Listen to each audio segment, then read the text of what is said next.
Hello, Deathmatch fans. This is the mad scientist of violence, Nathan Hamilton, coming to you from the depths of my lab.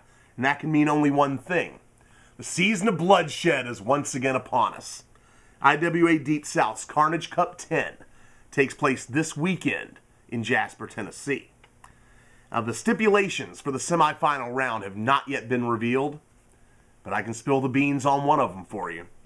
You see, two unfortunate souls that make it past the first round will step into the third and final Nathan Sadistic Playground match. Why is it the final Nathan Sadistic Playground match, you might add? Well, that's simple. After this weekend, I won't need it anymore. Now, to explain what I mean by that, you're going to have to indulge me a little bit. You have to take a little trip with me. See, we're going back to the mid-'80s in Asheville, North Carolina. I was a sweet, innocent little boy then, kind of introverted, didn't have a lot of friends, spent a lot of time inside with my books.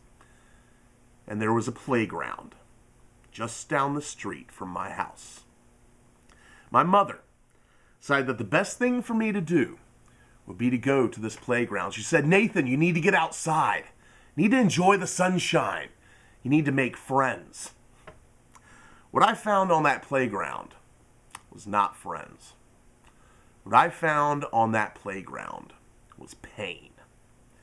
See, what she didn't realize was that this playground was the territory of a group of older children, and they did not take kindly to the presence of an outsider like myself. Every day, these kids beat me. Every day, these kids tortured me. Every day, these kids humiliated me. We all know how cruel children can be. Well, every day I would beg my mom, "Please, Mommy, don't make me go back. Please, don't make me go back." But every day, it was the same thing.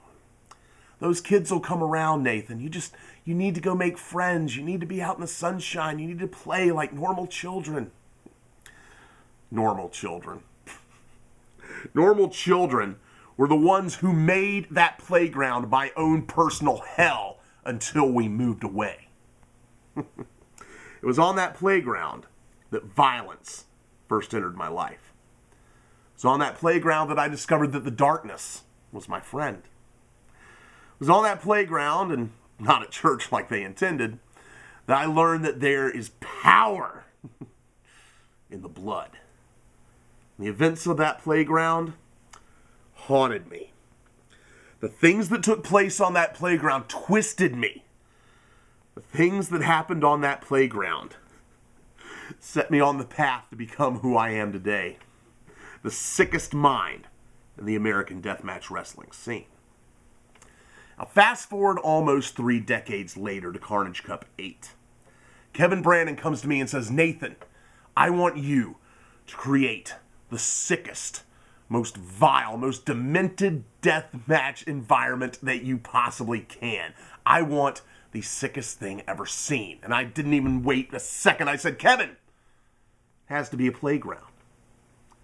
Because I knew if I created my own playground, I could have my vengeance. You see, when the suffering that took place on my playground equaled the suffering that I experienced in that playground in my youth, then, and only then, could I expunge those demons from my soul and finally be at peace. And for the last 2 years, the suffering in my playground has been great. Ask American Kickboxer. Ask Sid Fabulous. Ask Neil Diamond Cutter, if you can find him. Most of all, ask Bryant Woods, since he is the only man in the Carnage Cup this year who has managed to survive being welcomed to my nightmare. But this year, Nathan's Sadistic Playground 3. The third time around, the pain will be unspeakable. See, this year, I have devised toys that make me question my sanity. I have created things that almost make it hard to look myself in the mirror. And most of all, I have created what I believe to be the single sickest deathmatch weapon ever created. And this year, the pain will finally equal my pain from my past. And I can put it all behind me. So whoever ends up in my match this weekend, I almost feel like I ought to apologize. But I also feel that I should thank you. And I want you to know that when you are dragged from that ring and carried out, broken, bloody, your life forever altered, every drop of blood you shed and every scream of agony was not just for the glory of winning the Carnage Cup. Oh no, my friends. You have played a role and brought me one step closer to my salvation. Are you ready, kids? It's almost time to return to the playground. I'll see you at Carnage Cup. This used to be my playground. This used to be my childhood dream.